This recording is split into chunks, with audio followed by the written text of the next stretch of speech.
नमस्कार दोस्तों, आज हम अपना नया अध्याय शुरू करने जा रहे हैं जिसका नाम है रसायन विज्ञान की कुछ मूल अवधारणाएं का भाग 5। तो चलिए देखते हैं कि हम इस वीडियो में क्या पढ़ने वाले हैं। परमाणु द्रव्यमान और आणविक द्रव्यमान, प्रतिशत संघटन। तो चलिए शुरू करते हैं परमाणु के परिचय से। परमाणु या एटम के बारे में हमने अपनी पिछली वीडियोस में पढ़ा था।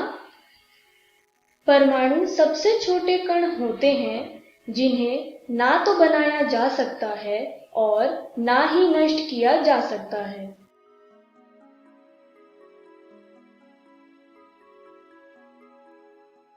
द्रव्य छोटे छोटे कणों से बने होते हैं। यह कण परमाणु कहलाते हैं।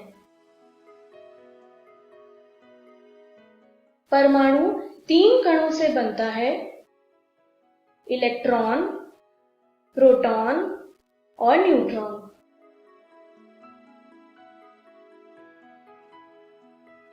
मान लीजिए स्क्रीन पर दिया गया चित्र एक परमाणु का है। परमाणु के केंद्र को हम नाभिक यानी न्यूक्लियस कहते हैं। इस नाभिक में 2 तरीके के कण पाए जाते हैं, जैसा कि आप स्क्रीन पर देख रहे होंगे। एक कण होता है न्यूट्रॉन और दूसरे तरीके का कण होता है प्रोटॉन। नाभिक के चारों ओर घूमने वाले कण को हम इलेक्ट्रॉन बोलते हैं।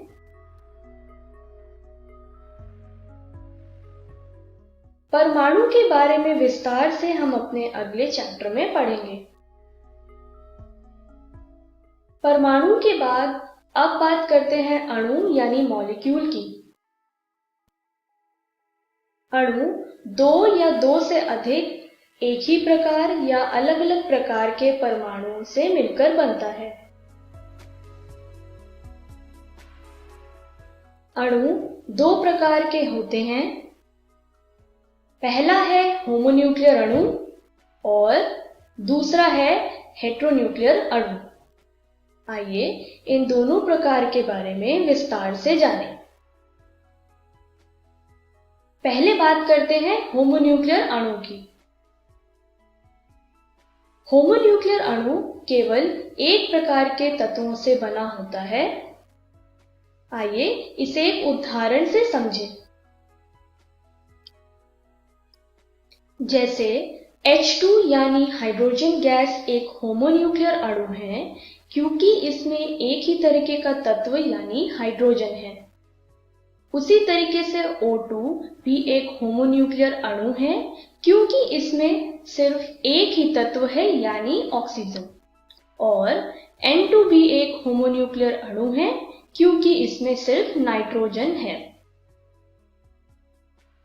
अब बात करते हैं हेटेरोन्यूक्लियर अणु के बारे में। हेटेरोन्यूक्लियर अणु एक से अधिक रासायनिक तत्वों से बने होते हैं। आइए इसे एक उदाहरण से समझें। H2O यानी पानी एक हेटेरोन्यूक्लियर अणु है क्योंकि इसमें 2 तरीके के तत्व यानी हाइड्रोजन और ऑक्सीजन है।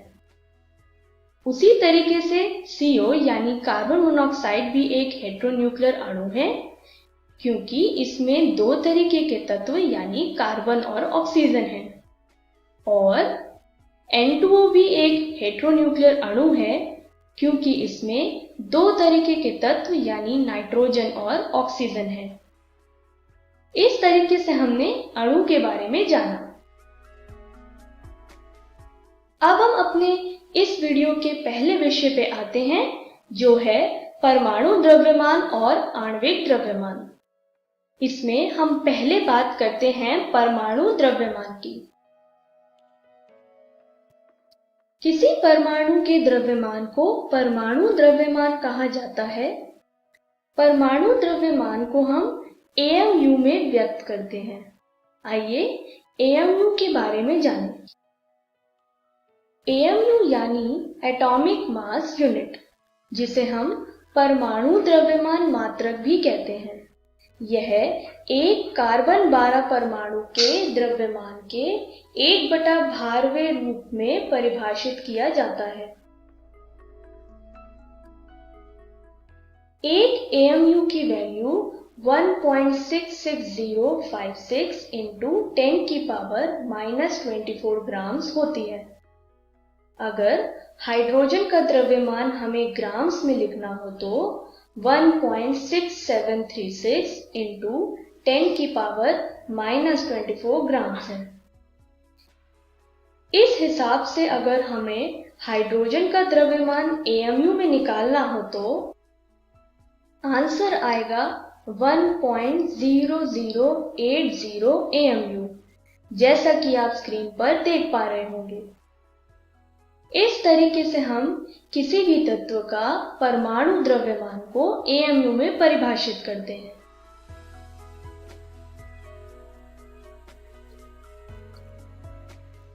परमाणु द्रव्यमान के बाद अब बात करते हैं आणविक द्रव्यमान के बारे में।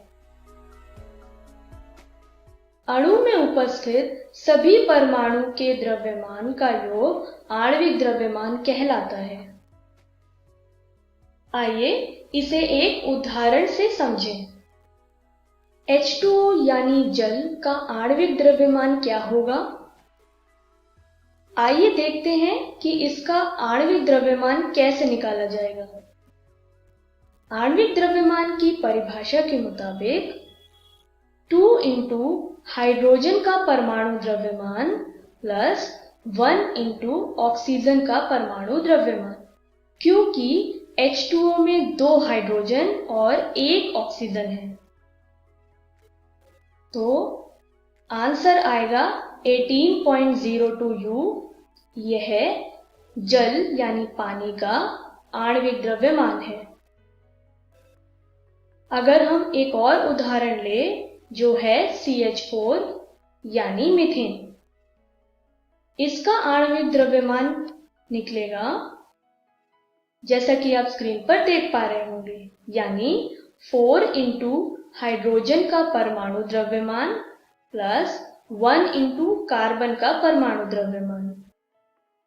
हाइड्रोजन और कार्बन के परमाणु द्रव्यमान की वैल्यू को रखकर आंसर आएगा 16.043 U।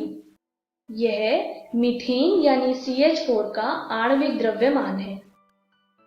इस तरीके से हम किसी भी अणु का आणविक द्रव्यमान निकालते हैं। आणविक द्रव्यमान के बाद अब बात करते हैं औसत परमाणु द्रव्यमान के बारे में। किसी तत्व का औसत परमाणु द्रव्यमान उस तत्व के समस्थानिकों यानी आइसोटोप्स के द्रव्यमान तथा अपेक्षित बाहुल्यता के गुणफल के बराबर होता है। स्क्रीन पर दिया गया टेबल कार्बन के समस्थानिकों, उनकी अपेक्षित बाहुल्यता और परमाणु द्रव्यमान को दर्शा रहा है। इस टेबल का उपयोग कर हम कार्बन का औसत परमाणु द्रव्यमान निकालेंगे। औसत परमाणु द्रव्यमान की परिभाषा के मुताबिक हम कार्बन का औसत परमाणु द्रव्यमान निकालेंगे, जैसा कि आप स्क्रीन पर देख पा रहे होंगे। इस तरीके से कार्बन का औसत परमाणु द्रव्यमान आएगा 12.011 U।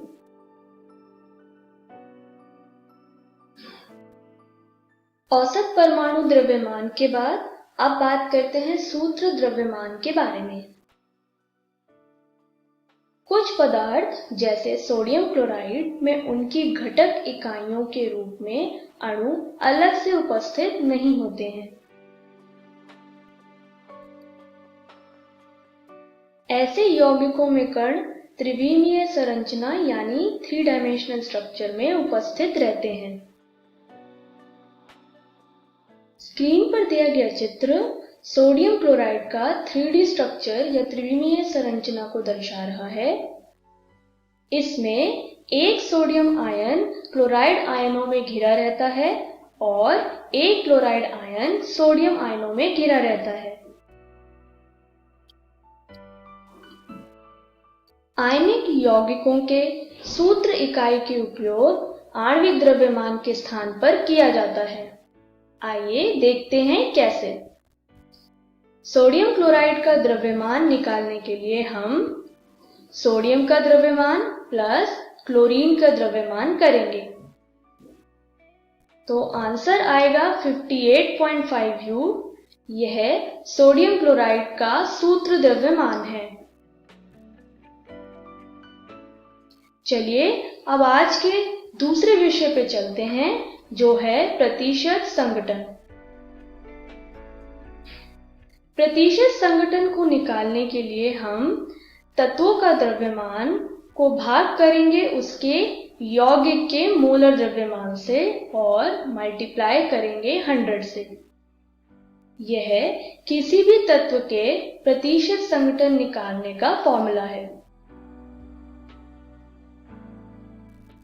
इसको अगर हम एक उदाहरण से समझें, मान लीजिए स्क्रीन पर दिया गया चित्र एक अम्ल यानी एसिड का है और इस अम्ल यानी एसिड का नाम हम यहाँ HNO3 लेते हैं। तो हमें नाइट्रोजन का प्रतिशत संघटन निकालना हो निट्रिक एसिड में, तो हम कैसे निकालेंगे?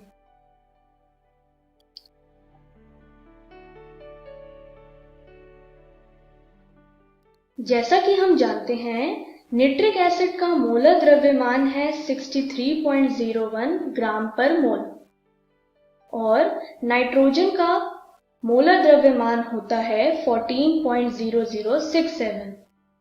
तो प्रतिशत संघटन का फॉर्मूला लगाकर नाइट्रोजन का प्रतिशत संघटन आएगा, जैसा कि आप स्क्रीन पर देख पा रहे होंगे, 44.46%। यानी निट्रिक एसिड में 44.46% नाइट्रोजन है।